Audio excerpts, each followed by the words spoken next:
Hello नमस्कार दोस्तों, स्वागत है आप सभी का हमारे यूट्यूब चैनल जयपुर एकेडमी पे। मैं संजय आप सभी का वेलकम करता हूं और मैं फिर एक बार फिर से आपके सामने हाजिर हो चुका हूं एसएससी जीडी का एक नया पेपर लेकर के।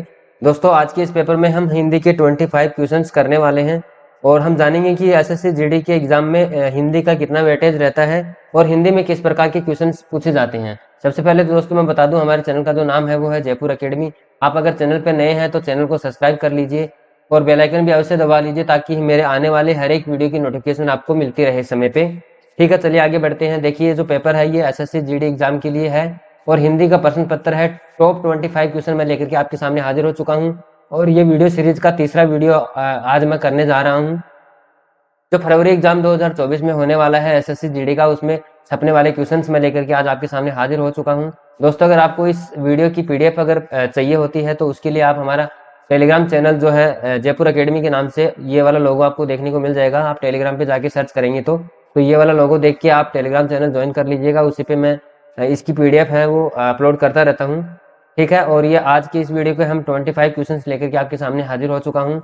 उम्मीद करता हूं कि आपको वीडियो अच्छा लगेगा और अगर वीडियो आपको अच्छा लगे तो वीडियो को लाइक कर दीजिएगा और चैनल को सब्सक्राइब अवश्य कर लीजिएगा ताकि आपको जो जैसे ही मैं वीडियो अपलोड करूं आपको उसकी सूचना तुरंत मिल जाए। ठीक है, 25 क्वेश्चन हम करने वाले हैं और ये जो क्वेश्चन है ये एसएससी जीडी एग्जाम 2019, ठीक है 2019 नवंबर के सेकंड शिफ्ट में पूछे गए प्रश्नों की सीरीज का हम पेपर लेकर के आपके सामने हाजिर हो चुके हैं। हूबहू वही पेपर हम लेकर के आए हैं जो एग्जाम में पूछा गया था। ठीक है, चलिए पहले क्वेश्चन की तरफ आगे बढ़ते हैं। पहला ही प्रश्न आपके सामने आ चुका है। पहला प्रश्न बना है, रिक्त स्थान को भरने के लिए सबसे उपयुक्त शब्द का चयन करें। ठीक है, आपके सामने एक वाक्य दिया हुआ है और इसमें एक खाली स्थान छोड़ा गया है। इस पे आपको बताना है कि कौन सा जो ऑप्शन है, चार ऑप्शन में से कौन सा वर्ड जो है यहाँ पे सही आएगा। देखिए सफलता पाने के लिए कठोर हमें क्या करना पड़ेगा।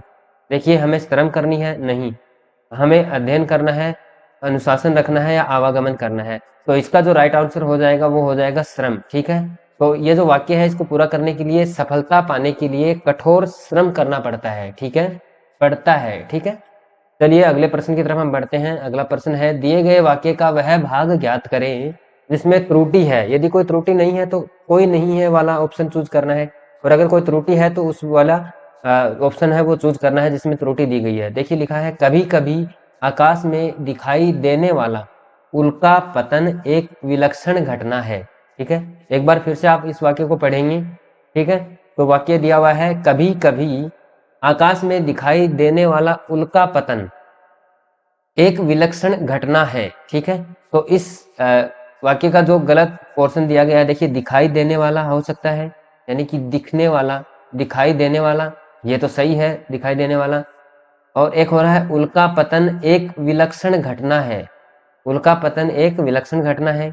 और कभी कभी आकाश में, कभी कभी आकाश में वाले में कुछ प्रॉब्लम है, नहीं है। तो इसका जो राइट आंसर हो जाएगा वो हो जाएगा उल्का पतन एक विलक्षण घटना है। ठीक है, तो इसका राइट आंसर जो है वो एसएससी ने उल्का पतन एक विलक्षण घटना माना है, तो इसका राइट आंसर हो जाएगा उल्का पतन एक विलक्षण घटना है। अगले प्रश्न की तरफ हम बढ़ते हैं। अगला प्रश्न है, दिए गए वाक्यों के लिए एक शब्द दीजिए। ठीक है, एक वाक्यांश दिया गया है, उसके लिए हम एक वाक्य एक शब्द कौन सा प्रयोग कर सकते हैं वो यहाँ पे पूछा गया है। वाक्य है, आपने पास रखी हुई, अपने पास रखी हुई दूसरे की वस्तु को हम क्या कहेंगे। देखिए ऑप्शन दिया है, पहला है धरनी, दूसरा है धराऊ, तीसरा है धरोहर और चौथा ऑप्शन दिया हुआ है धनज्ञ। तो अपने पास अगर हम दूसरी कोई वस्तु रखते हैं तो वो एक धरोहर के रूप में रखते हैं, तो इसका जो राइट आंसर हो जाएगा वो हो जाएगा धरोहर। चलिए अगले प्रश्न की तरफ हम बढ़ते हैं। प्रश्न है, खून का घूंट पीना, मुहावरे का सही अर्थ यहाँ पे पूछा गया है। दोस्तों खून का घूंट पीना, तो इस चार ऑप्शन आपके सामने दिए हुए हैं, घृणा करना, गुस्सा पचा जाना, भयभीत होना या अत्यधिक क्रोधित होना। ठीक है, तो इसका जो राइट आंसर होगा वो हो जाएगा गुस्सा पचा जाना, यानी कि खून की घूंट पी गया है, यानी कि गुस्से को पी जाना। एक इस मुहावरे का अर्थ जो है खून का घूंट पीना, इसका सही अर्थ हो जाएगा गुस्सा पचा जाना। ठीक है, अगले प्रश्न की तरफ बढ़ते हैं। दिए गए वाक्य में रेखांकित अंश, अब देखिए एक वाक्य आपके सामने दिया गया है और इसमें एक रेखांकित वर्ड दिया गया था। तो देखिए यहाँ पे जो ये लिखा हुआ है ना, मोहन के गए पर, ये जो पर है गए वाले, ठीक है, यानी कि गए पर ये रेखांकित वर्ड दिया हुआ है। और इसका वाक्य में प्रस्तापित करना है। नीचे 4 ऑप्शन दिए गए हैं, उनमें से कौन सा ऑप्शन सटीक बैठेगा। तो देखिए उठने पर, ये एक तो उठ बैठा, ठीक है, उठ बैठा ये सही है यहाँ पे या नहीं है। दौड़ने पर, मोहन के दौड़ने पर वह उठ बैठा, नहीं। मोहन के मरने पे वह उठ बैठा, नहीं हो सकता। तो इसका जो राइट आंसर हो जाएगा वो है मोहन के जाने पर वह उठ बैठा। तो इसका जो राइट आंसर हो जाएगा वो हो जाएगा मोहन के जाने पर वह उठ बैठा। अगले प्रश्न की तरफ हम बढ़ते हैं। प्रश्न है दिए गए शब्द के समानार्थी शब्द का चयन करना है। ठीक है, आपको यहाँ पे पूछा गया है, एक शब्द दिया हुआ है, उसका समानार्थी शब्द आपको बताना है। शब्द है बाण, ठीक है, तो बाण का समानार्थी शब्द क्या होगा। ऑप्शन दिए हैं अगम, नाराज, तनय और दहन। तो इसका जो राइट आंसर होगा वो हो गया नाराज। अगला प्रश्न हम देखते हैं, पंकज किस पर्यायवाची है। पंकज का पर्यायवाची शब्द यहाँ पूछा गया है। तो देखिए 4 ऑप्शन दिए हैं, इसमें पंकज किसका पर्यायवाची शब्द है ये आपको बताना है। पहला ऑप्शन है वस्त्र, दूसरा है किरण, तीसरा है कमल और चौथा ऑप्शन दिया हुआ है आंख। तो आपको पंकज के पर्यायवाची शब्द पता होना चाहिए, तभी आप इस क्वेश्चन का सही आंसर कर पाएंगे। दोस्तों पर्यायवाची हो गया, विलोम शब्द हो गया, समानार्थी शब्द हो गया, ये ऐसे टॉपिक्स हैं जो आपको पढ़ने ही पढ़ने पड़ेंगे। इसकी कोई ट्रिक्स नहीं है, ये आपको याद ही करने पड़ेंगे, रटने ही पड़ेंगे। मैं दोस्तों आपके लिए इसका एक अलग से वीडियो लेकर के आ जाऊंगा। पर्यायवाची शब्दों का, विलोम शब्दों का या समानार्थी शब्दों की एक सीरीज में आपको लगभग ये समझो कि 200 से 300 क्वेश्चन पर टॉपिक के मैं आपके लिए लेकर के आ जाऊंगा। तो आपको वहां से बहुत सारे क्वेश्चन आपके एग्जाम में देखने को मिल जाएंगे। ठीक है, इसका जो राइट आंसर हो जाएगा वो हो जाएगा कमल। ठीक है, कमल का पर्यायवाची शब्द होता है पंकज। ठीक है, अगला प्रश्न की तरफ हम बढ़ते हैं। दिए गए वाक्य में रेखांकित खंड, देखिए यहाँ पे एक रेखांकित खंड दिया हुआ है, अंडरलाइन किया हुआ है, इस कार्य इसमें प्रस्तापित करने के सबसे उपयुक्त विकल्प का चयन करना है। नीचे जो विकल्प दिए गए हैं वो इस कार्य के स्थान पे कौन सा विकल्प हम यहाँ पे ले सकते हैं दूसरा, तो वो आपको यहाँ पे बताना है। ठीक है, तो इसका देखिए हम पढ़ते हैं। ऑप्शन दिए हैं किसी बदलाव की आवश्यकता नहीं है। सबसे पहले तो हम वाक्य पढ़ेंगे, इस कार्य के विघ्न बनकर, इस कार्य के विघ्न बनकर तुम आए हो। तो देखिए इस कार्य के विघ्न हो नहीं होता है, इस कार्य में विघ्न होता है। ये जो के यहाँ पे दिया हुआ है इसके स्थान पे आपका हो जाएगा में। ठीक है, इस कार्य में विघ्न बनकर तुम आए हो। तो ये इस कार्य वाला जो ऑप्शन है, ऑप्शन नंबर सी, ये जब हम यहाँ पे रखेंगे तो ये वाक्य जो है एकदम से सही हो जाएगा, वर्तनी की दृष्टि से शुद्ध हो जाएगा। ठीक है, अगले प्रश्न की तरफ हम बढ़ते हैं। प्रश्न दिया है सही वर्तनी वाले शब्द का चयन करिए। अभी मैंने वर्तनी वाला वर्ड बोला था और वर्तनी का ही क्वेश्चन आपके सामने दिया हुआ है। तो देखिए सबसे पहले आप ऑप्शन पढ़ेंगे, स्थायित्व। ठीक है, एक स्थायित्व, इसमें देखिए ये की मात्रा बड़ी है और इसमें ये की मात्रा छोटी है। इसमें दिया है ई स्थायित्व और एक होता है अस्थायित्व, ई बड़ी मात्रा, ई वाली मात्रा दी हुई है यहाँ पे। तो इसका राइट आंसर क्या हो जाएगा वो आपको बता देना है।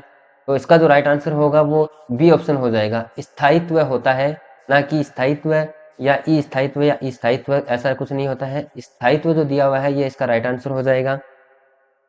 अगला प्रश्न है दिए गए वाक्यों का वह भाग ज्ञात करे जिसमें कोई त्रुटि नहीं है। यदि कोई त्रुटि नहीं है तो कोई त्रुटि नहीं चुनना है।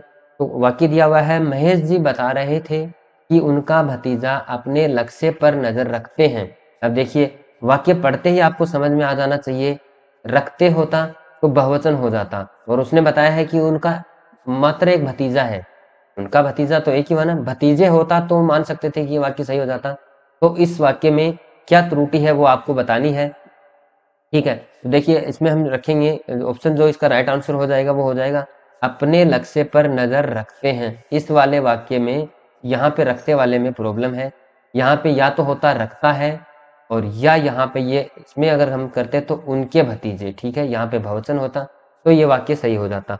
ये प्रश्न आपके सामने दो प्रकार से पूछा जा सकता था, इसमें ये भी दे सकते थे उनका की जगह उनके दे के ऑप्शन में पूछ लिया जाता, या फिर ये दूसरा ऑप्शन जो आपके सामने दिया है ये दिया ही है। ठीक है, अगला प्रश्न बना है दिए गए वाक्य में रेखांकित अंश को प्रतिस्थापित करने के लिए सबसे उपयुक्त विकल्प का चयन करें। आपके सामने दिया हुआ है एक वाक्य है, पृथ्वी का रूप गोल है। दोस्तों आपने साइंस में पढ़ा होगा पृथ्वी का रूप कभी गोल नहीं हुआ है। तो ऑप्शन पढ़िए, आपके सामने ऑप्शन दिए हैं 4, स्वरूप हो सकता है, प्रकार हो सकता है, आकार हो सकता है या प्रारूप हो सकता है। तो इसका जो राइट आंसर हो जाएगा वो हो जाएगा आकार। पृथ्वी का हमेशा आकार गोल हुआ है। ठीक है, तो इसका राइट आंसर है आकार। चलिए अगले प्रश्न की तरफ हम बढ़ते हैं। अगला प्रश्न दिया है रिक्त स्थान को भरने के लिए सबसे उपयुक्त विकल्प का चयन करना है। आपके सामने एक वाक्य दिया है और उसमें कुछ रिक्त स्थान यहाँ छोड़ा गया है। तो देखिए शिशु खाली स्थान छोड़ के लिखा है और अबोध होता है। तो शिशु अज्ञ होता है, अभिज्ञ होता है, बहुज्ञ होता है या अल्पज्ञ होता है। तो इसका जो राइट आंसर है वो हो जाएगा आपके सामने अज्ञ। अगर हम यहाँ पे रखेंगे अज्ञ तो वाक्य हम पढ़ेंगे शिशु अज्ञ और अबोध होता है। ठीक है, चलिए अगला प्रश्न देखते हैं। दिए गए वाक्य के किस भाग में त्रुटि है? अब देखिए एक वाक्य दिया हुआ है और उसमें त्रुटि पूछा गया है। देखिए त्रुटि, वर्तनी शुद्धि, विलोम शब्द और समानार्थी शब्द, पर्यायवाची शब्द, ऐसे ही क्वेश्चन आपके एसएससी जीडी एग्जाम में पूछे जाते हैं। और मैं दोस्तों आपको बता दूं कि एसएससी जीडी एग्जाम में हिंदी का जो पोर्शन है, इस वाले पोर्शन में आप 25 से 25 क्वेश्चन करेक्ट कर सकते हैं। बस थोड़ी सी आपको मेहनत करने की आवश्यकता है। थोड़ी सी आप मेहनत कर लेंगे, थोड़ी सी हम मेहनत यहाँ से करवा देंगे आपकी। मैं आपके लिए हर एक टॉपिक से कम 200 क्वेश्चंस के वीडियोज लेकर के यहाँ पे अपलोड कर दूंगा। आप वो वाले वीडियोज देख लीजिएगा, आपको एक आइडिया हो जाएगा। और मैं गारंटी से कह सकता हूँ कि हिंदी का जो पोर्शन है वो गलत होने के चांस हो ही नहीं सकते। अगर आप थोड़ी सी ये मानो कि 2 से 3 महीने की तैयारी अगर आप कर लेते हैं। देखिए दोस्तों एग्जाम जो है एसएससी जीडी का वो है फरवरी में एग्जाम है। फरवरी में आपका एग्जाम स्टार्ट हो जाएगा। उससे पहले आपके पास यानी कि 2 से 3 महीने का पूरा समय है। और 2 से 3 महीने में हिंदी यानी कि 25 क्वेश्चन तो मान लो कि आप बिल्कुल करेक्ट करके ही आएंगे। ठीक है, और बाकी जो तैयारी है वो मैं यहाँ पे आपको करवा ही दूंगा। तो चलिए प्रश्न का जो आंसर हो जाएगा, उसने आवाज देकर पूछा। तो देखिए इसमें एक बार वाक्य दोबारा से अच्छे से पढ़ेंगे। उसने आवाज देकर पूछा। तो इसमें कौन से वाक्य, कौन से शब्द में त्रुटि है वो आपको बताना है। देखिए ऑप्शन दिया हुआ है पूछा, देकर, आवाज और उसने। तो देखिए इसमें जो इसका जो राइट आंसर हो जाएगा वो हो जाएगा आवाज। ठीक है, आवाज जो है वो आवाज होता है ना कि आवाज होता है। ठीक है, तो आवाज देकर पूछा। ठीक है, तो इसका राइट आंसर हो जाएगा ऑप्शन नंबर सी। अगले प्रश्न की तरफ हम बढ़ते हैं। सही वर्तनी वाले शब्द का चयन करें। अब देखिए शुद्ध वर्तनी के लिए दो दो प्रश्न आपके सामने यहाँ देखने को मिले हैं। आपके हर एक एग्जाम में वर्तनी शुद्धि के भी 2 से 3 क्वेश्चन पूछे जाते हैं और विलोम शब्द के भी 2 से 3 क्वेश्चन आते हैं। तो आपको ज्यादा टॉपिक पढ़ने की आवश्यकता है नहीं, 6 से 7 टॉपिक आपको पढ़ने हैं और उसी से आप एकदम इजी आप हिंदी का जो पोर्शन है वो एकदम से क्लियर कर पाएंगे। देखिए इसका जो राइट आंसर हो जाएगा वो हो जाएगा आपका सुरपणखा। आपने सुना होगा, रावण की एक बहन थी जिसका नाक काट दिया था लक्ष्मण ने। तो इसका जो राइट आंसर हो जाएगा वो हो जाएगा सुरपणखा। अगले प्रश्न की तरफ हम बढ़ते हैं। प्रश्न दिया हुआ है शिक्षक दिवस पर छात्रों ने शिक्षक को पुस्तक की। अब आप देखिए पुस्तक की, या तो पुस्तक देना होता, ठीक है, या फिर प्रदान करना होता। तो इस मतलब जो उपयुक्त रिक्त स्थान जो दिया हुआ था यहाँ पे शिक्षक को पुस्तक और की, और यहाँ पे खाली स्थान दिया हुआ था। सॉरी थोड़ा सा वो मिस प्रिंट हो गया था, कोई बात नहीं। मैं आपको बता दूं यहाँ पे खाली स्थान है, यहाँ पे खाली स्थान है, वहां पे आपको भरना था। और 4 ऑप्शन आपके सामने दिए हुए हैं। हस्तगत करना होता है, प्रदान करना होता है, दान करना होता है, भेंट करना होता है। देखिए हम शिक्षक को, कभी शिक्षक हमसे बड़ा होता है उसकी हम थोड़ी सी इज्जत करते हैं। ठीक है, तो उसमें हम उनको दान नहीं कर सकते, भेंट हम कर सकते हैं। भेंट भेंट भी हम अपने से छोटे लोगों की भेंट कर सकते हैं, ना कि बड़ों लोगों की।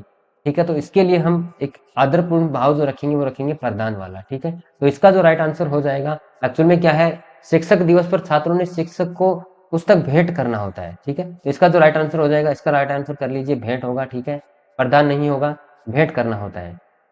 कोई भी वस्तु हम किसी को देते हैं तो उसको हम भेंट करना कहते हैं। ठीक है, ना कि प्रदान करना होता है।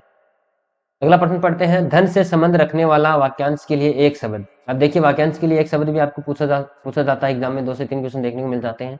तो इसका जो राइट आंसर हो जाएगा धन से संबंध रखने वाला। अब देखिए अर्थशास्त्र जो है वो अर्थशास्त्री होता है, भौतिकी विज्ञान से संबंधित है, और संपत्ति शास्त्र जो है वो संपत्ति शास्त्र ऐसा कुछ होता ही नहीं है। तो इसका जो राइट आंसर हो जाएगा वो हो जाएगा आर्थिक। मतलब आर्थिक दृष्टि से जो धन का संबंध रखता है, जो धन से जुड़ा हुआ शब्द है आर्थिक, तो इसका जो राइट आंसर है वो आर्थिक हो जाएगा। अगला प्रश्न हम बढ़ते हैं। पसीना पसीना होना मुहावरे कार। ये इस मतलब जो थर्ड शिफ्ट है उसका दूसरा प्रश्न है जो मुहावरे से पूछा गया है। ठीक है, पसीना पसीना होना। तो पसीना पसीना होना मतलब इसका जो राइट आंसर, क्रोधित होना नहीं होगा, प्यासा होना बिल्कुल नहीं होगा, भयभीत होना नहीं होगा। तो इसका जो राइट आंसर हो जाएगा वो हो जाएगा शर्मिंदा होना। ठीक है, तो इसका जो ऑप्शन राइट ऑप्शन है वो है शर्मिंदा होना। दिए गए वाक्यों के लिए एक शब्द दीजिए। आज की इस वीडियो का 18 नंबर का क्वेश्चन है। 25 क्वेश्चन मैं आपके लिए लेकर के आया हूँ। और दोस्तों बहुत ही मतलब ये आए हुए एग्जाम में क्वेश्चन हैं, और ऐसे ही बहुत सारे क्वेश्चन है जो रिपीट भी होते हैं, और या फिर इनसे संबंधित जुड़े हुए क्वेश्चन पूछे जाते हैं। तो जैसे जैसे आप तैयारी करते जाएंगे लगभग सारे क्वेश्चंस आपको यहाँ पे देखने को मिल जाएंगे। इससे बाहर शायद ही कोई क्वेश्चन आपसे पूछा जाए, फिर भी आप पूछा जाएगा तो आप इजी उसको बना पाएंगे। देखिए, खेतों में मेड़ों पर बनाए गए छोटे छोटे वर्गाकार और आयताकार भाग को क्या कहते हैं? दोस्तों मैं बता दूं, गाँव में जो लोग रहते हैं उन्होंने तो खेतों में अच्छे से काम किया तो उनको पता चल ही जाएगा कि उसको क्या कहते हैं। ठीक है, बाकी मैं आपको बता दूं, इसका जो राइट आंसर हो जाएगा वो हो जाएगा क्यारी। क्यारी जो है वो खेतों में बनाई जाती है, एक मतलब पानी को भरने के लिए, ताकि उसमें कुछ धान वगैरह उगाया जा सके। ठीक है, तो ये एक वर्गाकार भी हो सकता है, ये आयताकार भी हो सकता है। ठीक है, तो इसका राइट आंसर हो जाएगा क्यारी। चलिए अगले प्रश्न की तरफ हम बढ़ते हैं। प्रश्न दिया हुआ है, विलोम शब्द आपको बताना है, जातीय शब्द का विलोम शब्द आपको बताना है। देखिए 4 ऑप्शन दिए हैं, विजातीय, अजातीय, परजातीय, सजातीय। तो इसका जो राइट आंसर हो जाएगा वो वी उपसर्ग लग के आपका यहाँ पे इसका जो राइट आंसर हो जाएगा वो हो जाएगा आपका विजातीय। ठीक है, तो जातीय का विलोम शब्द हो जाएगा विजातीय। विलोम शब्द की भी मैं आपको 200 प्लस क्वेश्चंस का एक वीडियो एक साथ अपलोड कर दूंगा, वो वाला वीडियो देख लीजिएगा, उसमें सारे ही विलोम शब्द आ जाएंगे लगभग।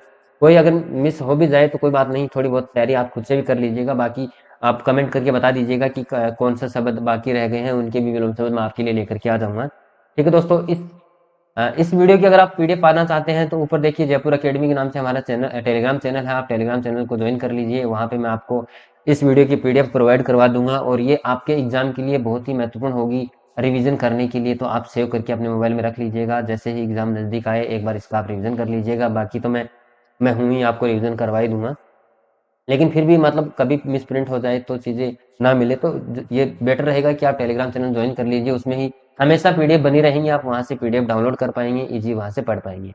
अगला प्रश्न है, कर्पण का विलोम शब्द होगा। अब देखिए इस वाले पेपर में 3 विलोम शब्द पूछे जा चुके हैं, ये तीसरा विलोम शब्द है जो कर्पण का पूछा जा रहा है। तो कर्पण का विलोम शब्द आपको यहाँ बताना है।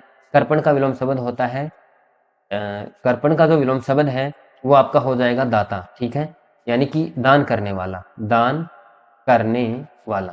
ठीक है, दान करने वाले को कर्पण या फिर दाता कहा जाता है। ठीक है, चलिए अगले प्रश्न की तरफ हम बढ़ते हैं। दिए गए अनुच्छेद, हाँ अब दोस्तों मैं आपको एक बेहतरीन बात बताने वाला हूँ। 21 नंबर से लेके 25 नंबर के क्वेश्चंस जो हैं उनके आंसर आपको पढ़ने की जरूरत नहीं है, क्योंकि ऐसे गद्यांश आप पढ़ के अपना समय बर्बाद करेंगे। बेटर रहेगा कि आप जो गद्यांश दिया हुआ है उसी को ध्यान से पढ़ ले, क्योंकि इसके जो आंसर हैं वो प्रश्न में ही दिए होंगे। तो 21 से लेके 25 तक आपके 5 जो नंबर हैं वो आपको बोनस के रूप में प्राप्त होते हैं हमेशा एसएससी जीडी एग्जाम में। तो ये 5 क्वेश्चन हैं, ये आपको मतलब पढ़ने की जरूरत नहीं है। आप अगर आराम से गद्यांश को पढ़ेंगे, ध्यान से पढ़ेंगे, तो आपको ये क्वेश्चन आप बिल्कुल कर ले जाएंगे। और ये क्वेश्चन गलत होने के बिल्कुल भी चांस नहीं होते, 1% भी गलत होने का चांस नहीं होता है। 99.99% ये आपके क्वेश्चन 500 जो हैं वो सही होंगे ही होंगे। चलिए मेरे साथ आप थोड़ी सी प्रैक्टिस कर लीजिए। बाकी तो एग्जाम में जो पूछा जाएगा उसमें आपको ज़्यादा कुछ करना नहीं है, बस ध्यान से आपको इनको पढ़ना है। ठीक है, आपके सामने एक गद्यांश दिया हुआ है।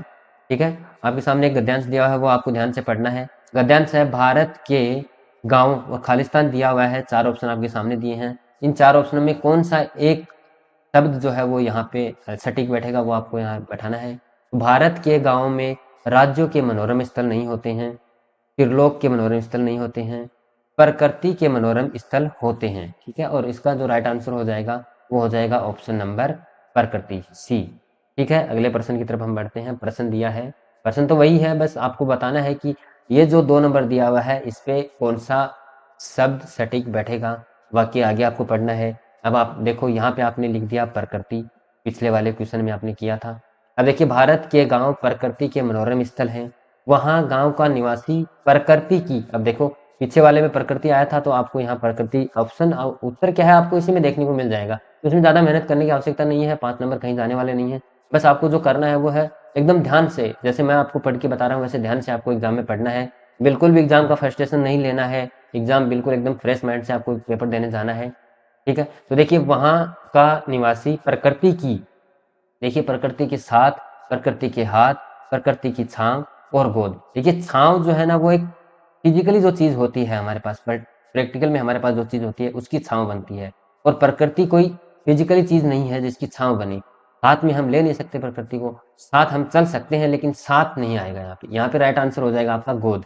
प्रकृति की गोद में पल रहा है, हाथ में नहीं पलता है, साथ में नहीं पलता है, छांव में नहीं पलता है, ये पलता है गोद में। तो इसका जो राइट आंसर हो जाएगा वो ऑप्शन नंबर सी। अगला प्रश्न हम पढ़ते हैं। प्रश्न दिया हुआ है, प्रश्न तो वही है, बस आपको ऑप्शन बैठाना है नंबर 3 में। यहाँ पे हो गया आपका प्रकृति, यहाँ पे हो गई आपका गोद, और ऑप्शन नंबर 3 जो है वो आपको यहाँ पे भरना है, यानी कि खालिस्तान नंबर 3 में आपको इन 4 शब्दों में सटीक आने वाला शब्द आपको यहाँ पे रखना है। तो आगे पढ़ते हैं। देखिए वाक्य हम फिर से पढ़ेंगे। भारत के गांव प्रकृति के मनोरम स्थल, वहां का निवासी प्रकृति की गोद में पल रहा है, परंतु किसकी दृष्टि से?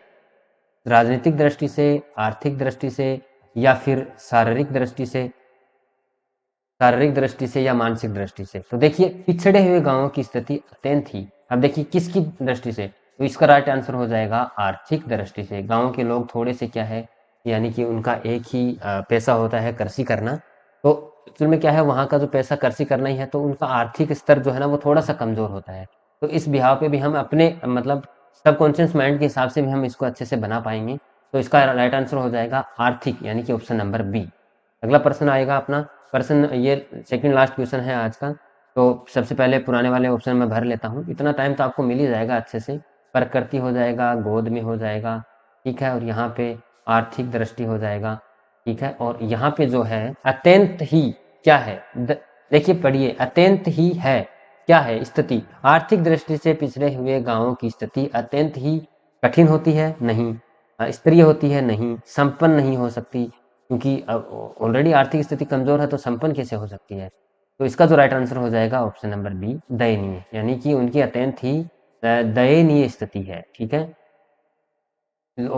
आज का लास्ट क्वेश्चन है, उसमें आपको बताना है इन 4 ऑप्शन में से कौन सा सटीक बैठेगा, क्योंकि वहां के लोग मात्र किस पे निर्भर होते हैं। अभी मैंने जो 23 नंबर क्वेश्चन पढ़ रहा था तो मैंने बताया था आपको कि वहां गांव के लोग कृषि पे निर्भर होते हैं, इसलिए उनकी आर्थिक स्थिति कमजोर होती है, उनकी स्थिति दयनीय होती है, और वो प्रकृति की गोद में पल रहे होते हैं, और उनके गांव प्रकृति के अनुरूप होते हैं, ठीक है। तो इसका जो राइट आंसर हो जाएगा वो हो जाएगा ऑप्शन नंबर 1। उम्मीद करता हूं दोस्तों वीडियो आपको अच्छा लगा होगा। वीडियो अगर आपको अच्छा लगा है तो चैनल को सब्सक्राइब कर लीजिए और बेल आइकन अवश्य दबा लीजिए, ताकि आने वाले हर एक वीडियो की नोटिफिकेशन आपको मिलती रहे। उम्मीद करता हूँ वीडियो आपको अच्छा लग रहा होगा। ऐसे ही मैं आपको एसएससी जीडी एग्जाम तक, ऐसे ही आपको एसएससी जीडी एग्जाम तक मैं आपको तैयारी करवाने वाला हूँ, और हम हर एक टॉपिक से अच्छे अच्छे क्वेश्चंस की सीरीज लेकर के आपके सामने हाजिर होते रहेंगे। और आप कमेंट करके हमें बता दीजिएगा कि कौन सा टॉपिक आपका कमजोर है, वो वाला टॉपिक में मैं आपको यहाँ पे कवर कराने के लिए कोशिश करूंगा, ठीक है। उम्मीद करता हूँ वीडियो आपको पसंद आया होगा। वीडियो पसंद आया है तो चैनल को सब्सक्राइब कर लीजिए, वीडियो को लाइक अवश्य करें, बेल आइकन दबा लीजिए, ताकि मैं जैसे ही वीडियो अपलोड करूँ आपको इसकी नोटिफिकेशन मिल जाए। चलिए ठीक है दोस्तों, थैंक यू, धन्यवाद, टेक केयर, बाय बाय।